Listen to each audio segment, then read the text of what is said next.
Buenas tardes a todos, feliz día de Pentecostés. Rezamos juntos compartiendo una lectura del capítulo 20 del Evangelio según San Juan. Al atardecer del primer día de la semana, los discípulos se encontraban con las puertas cerradas por temor a los judíos.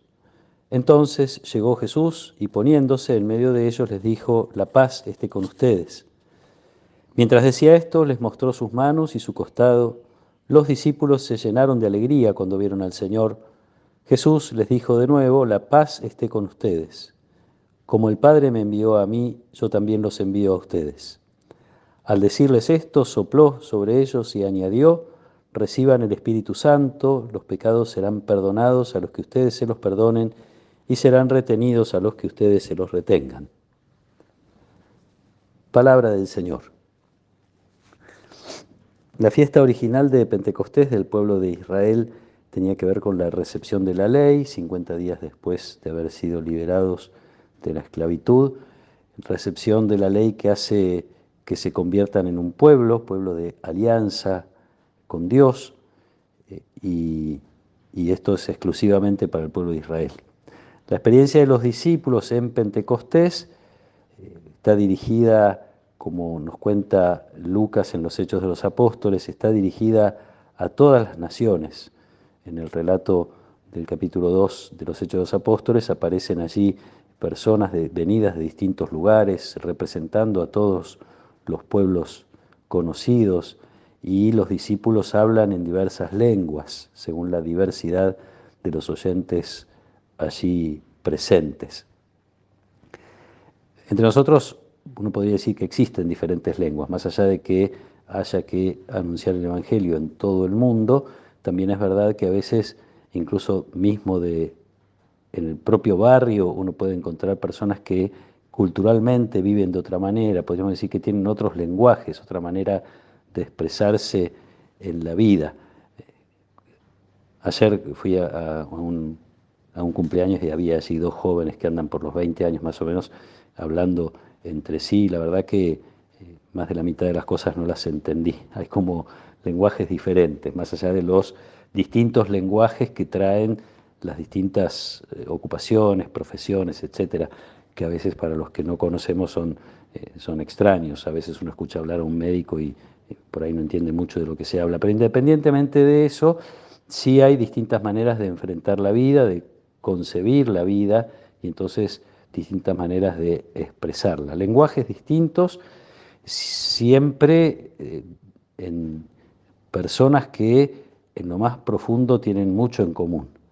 Algunas cosas que uno descubre en la cultura general o en la sociedad en general, que tienen que ver con algo que San Pablo llama la carne, tiene que ver con la manera de vivir, yo diría superficialmente, de buscar simplemente estar bien, de tener todo lo que uno desea, en definitiva, la vida según la carne que se opone a la vida según el espíritu. Entonces, celebrando la fiesta del espíritu, uno diría, no es simplemente algo espiritual en el sentido de apartado de la realidad. La vida del espíritu tiene que encarnarse en lo cotidiano.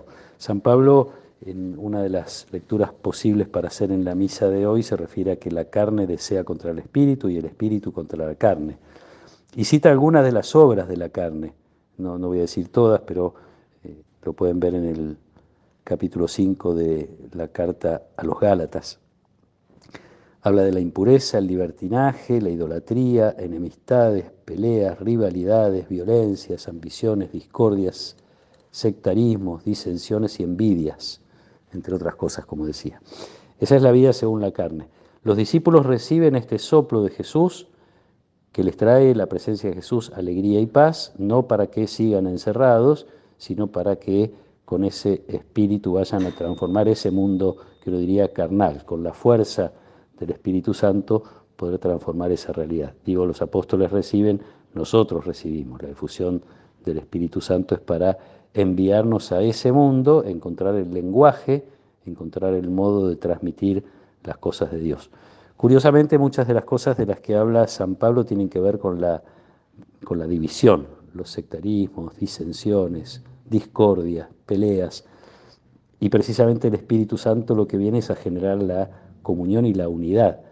Cuando lo mencionamos en la misa, después de pedir que el Espíritu descienda sobre el pan y el vino para convertirlos en el cuerpo y la sangre de Jesús, pedimos que el Espíritu descienda sobre nosotros para darnos la unidad y la paz. Este es el envío también para nosotros hoy, que la vida del Espíritu no signifique un crecimiento interior de vínculo con Dios, o mejor dicho, no signifique solamente eso, sino signifique la posibilidad de ir transformando nuestra propia vida y también de ser testigos del amor de Dios para transformar la vida de los demás. Para eso pedimos también este don de la unidad entre nosotros.